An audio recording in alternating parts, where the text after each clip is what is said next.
Hi everybody, welcome to another scintillating edition of Poupée Theater, in which we use this as a forum to address questions about law of attraction and specifically what I've learned over the years from the teachings of Abraham-Hicks. Without further ado, let's bring on our first questioner. I believe he has something pressing to ask about. Hello, sir. How's it going? It's going rather well, thank you. Oh, well, good. I'm glad to hear it. Your name, please? My name is just Blinding Light. Blinding Light. Ooh, yeah. Nice to meet you, Blinding. Tell me, what is your question? I want to be enlightened, and I wondered if you could tell me, how long will that take me? How long will it take you to become enlightened? Well, let me address that here in a second. But first of all, what have you got here with you? It looks like a bone. Looks like a slipper. How come you got this stuff with you? Well, I'm getting rid of all my possessions. I no longer need them, for they are no earthly value to me. I just want to concentrate on being enlightened. Okay. Well, I don't know if I have a need for this bone, but the slipper, it's not exactly my size, but I think I can make it work. If you want to give it to me, just drop it off as you leave the studio. Okay? All right. Enlightenment. It doesn't take any time at all. You can do it immediately. In fact, you can become enlightened here in just a jiff. Oh, I didn't know there was a shortcut to enlightenment. Well, there is a shortcut, and enlightenment is just about thinking light thoughts, thinking light-hearted thoughts that feel good when you think them. That's really all it is. Well, that sounds like the Reader's Digest condensed up version.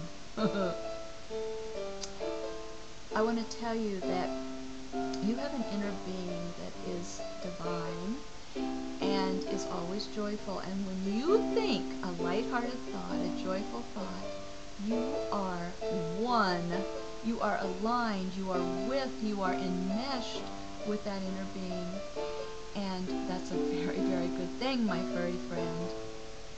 Well, I thought I needed to go to a mountain. Where's the nearest mountain? Do you know where the nearest mountain is? I bet you don't even know. No, I don't know. This is Florida, and we don't have a great excess of mountains. But you don't need a mountain. You don't even need the beach. We have a lot of nice beaches, I might add. They're so pretty. They're cold right now, though, but never mind that. Okay, what it is, when you think a happy thought, your divine inner being that's always thinking those thoughts, as I said, is aligned with you. And as a result of that, thinking that happy thought, if you hold it for a long time or if you think it only for a short duration, you are one with all that is. You're one with your inner being, and that is a very good thing. Well, I just never thought of it in those terms. Well, a lot of people didn't, and everybody has their own path to try to find enlightenment, and I certainly wouldn't throw any water on anybody's approach if it works for them, but it doesn't have to be an arduous thing. But what we want to do is always be moving towards our joy. Always be moving towards, you don't want to be joyful all the time.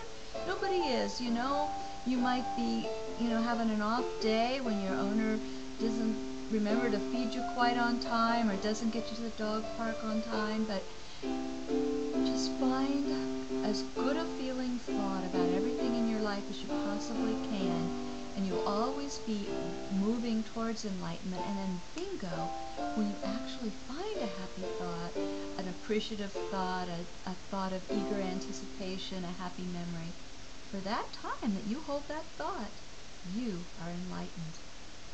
Well, that is a very light-hearted sentiment. And you know what? I think I would like to go put that into practice.